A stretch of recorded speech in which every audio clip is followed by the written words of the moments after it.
Terima kasih banyak, jawab Xiao Yan.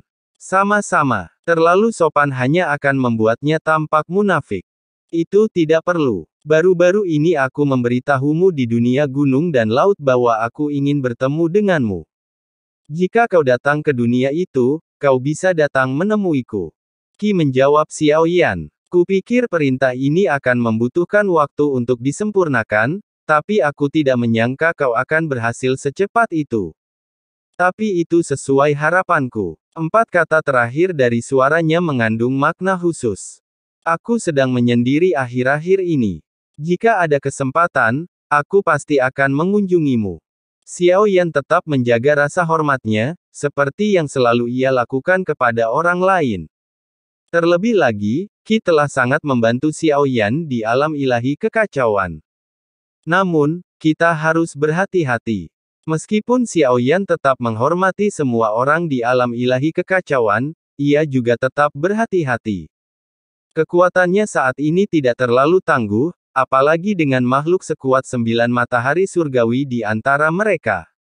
Jalan kultivasi itu panjang, dan setiap langkah harus diambil dengan hati-hati. Dia tidak memberi tahu Qi bahwa dia akan pergi ke dunia gunung dan laut selanjutnya. Aku punya perintah lain untukmu. Apakah kau masih akan menerima perintah untuk memurnikan eliksir tingkat transenden? Tanya Seventy kepada Xiao Yan, yang kini tampak sepenuhnya yakin dengan kemampuan alkimia Xiao Yan.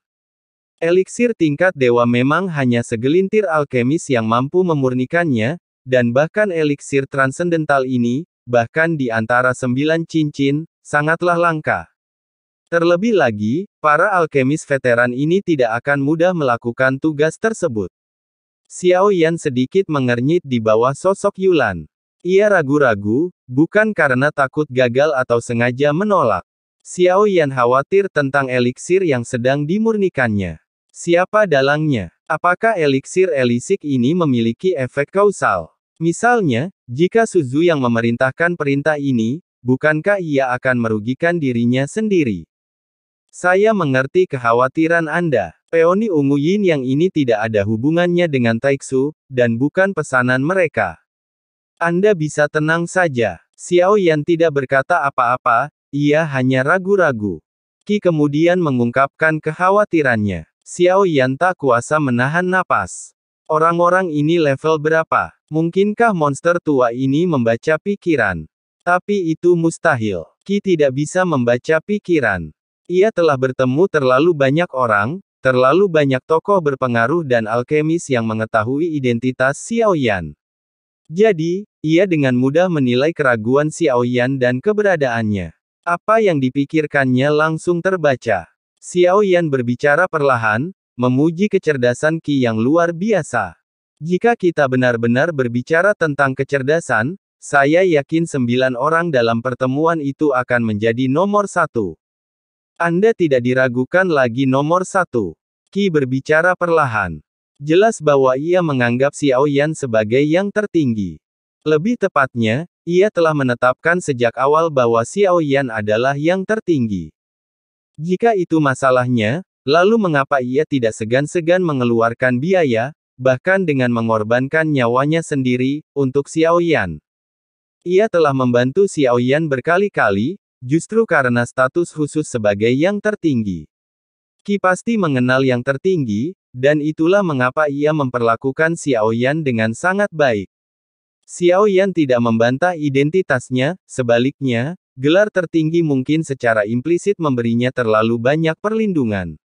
Meskipun membawa bahaya, gelar tertinggi juga melindunginya. Jika saya tidak memiliki kekhawatiran ini, saya bisa terus memurnikan ramuan itu. Semua aturan diam, alam kosong, dan semua makhluk kuat, terlepas dari alamnya, bertransformasi. Qi berkata dengan sederhana. Mendengar pengenalan perintah ini, mata Xiao Yan, di bawah sosok Yulan, kembali terpaku. Apakah ramuan ampuh ini benar-benar seperti itu? Xiao Yan tak kuasa menahan diri untuk bertanya. Tentu saja, ramuan ini tidak bisa menargetkan siapapun. Dengan kata lain, pengguna ramuan ini juga akan menjadi kompleks. Jadi, meskipun terdengar tak terkalahkan, efeknya sebenarnya tidak sekuat yang dibayangkan. Qi perlahan berkata, seperti yang ia katakan, selama mereka memasuki jangkauan perintah ini, makhluk kuat apapun akan menjadi biasa. Jika digunakan dalam serangan, biasa melawan biasa, mereka tidak akan mendapatkan keuntungan apapun. Bukannya tidak ada alkemis yang bersedia memurnikan pil ini, melainkan mereka memang tidak bisa. Namun, buah kembar yin yang pun bisa diperoleh. Bahkan pedagang sepertiku, pedagang dari 10.000 dunia, saja sudah malu, apalagi pil ini. Qi melanjutkan. Xiao Yan terdiam sejenak. Pil ini agak aneh dan ganjil. Mungkin ia tidak mengerti cara menggunakannya. Membuat semua makhluk kuat mengatasi masalah mereka adalah kekuatan yang sungguh luar biasa. Apa imbalannya? Xiao Yan lebih peduli dengan pil ini, yang tidak memiliki efek langsung seperti pil ibu anak Yin Yang. Hadiah untuk memesan ini adalah satu benih asal. Qi berbicara singkat. Xiao Yan mengerutkan kening. Ia belum pernah mendengar nama ini sebelumnya, dan ia semakin penasaran, apakah ini satu-satunya hadiah? Apa itu benih asal? Tanya Xiao Yan. Qi terdiam. Secara logis, Xiao Yan seharusnya tahu, dan ia sedikit terkejut dengan pertanyaan itu. Benih asal adalah benih layu tanpa kehidupan atau kekuatan, namun kekuatannya telah menarik banyak makhluk kuat untuk memperebutkannya. Benih ini dapat berubah menjadi apa saja. Apapun yang Anda pikirkan bisa menjadi orang atau benda. Berikan keyakinan atau beri ia energi, dan ketika waktunya tepat, ia akan lahir. Xiao Yan terkejut mendengarnya. Benda ini benar-benar memiliki potensi besar baginya.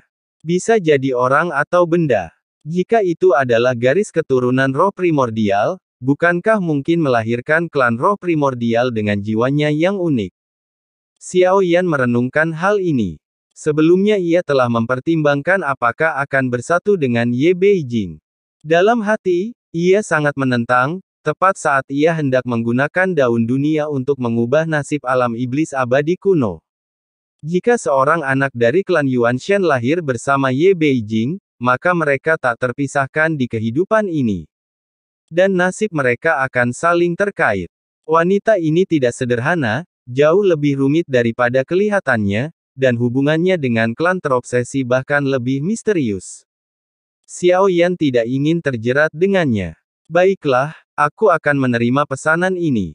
Xiao Yan menjawab, tapi masih ada masalah. Pemurnian pil ini membutuhkan total 10.000 bunga roh absolut. Aku hanya punya sekitar selusin. Jika tidak terburu-buru, aku akan mengumpulkannya sesegera mungkin. Lalu aku akan memberikannya kepada istrimu. Dengan sedikit malu, ia berbicara lebih lambat. Berikan aku formula Wuwei dan bahan obat lainnya. Aku bisa mengatasi masalah kekurangan bunga. Aku akan menemukan caranya. Xiao Yan berkata, sekarang bersemangat untuk mendapatkan bobot asal. Jika dia benar-benar bisa mencapainya, itu akan menyelesaikan masalah besar baginya. Terlebih lagi, jika dia bisa menyebarkan garis keturunan Yuan Shen ke seluruh sensi, itu akan menjadi dorongan yang signifikan bagi sensi. Oke, ngomong-ngomong, hadiah untuk peoni ungu yin yang ini mungkin akan memakan waktu. Aku harus memberikan perintah ini kepada orang yang membuatnya. Aku akan memberikannya kepadamu ketika saatnya tiba.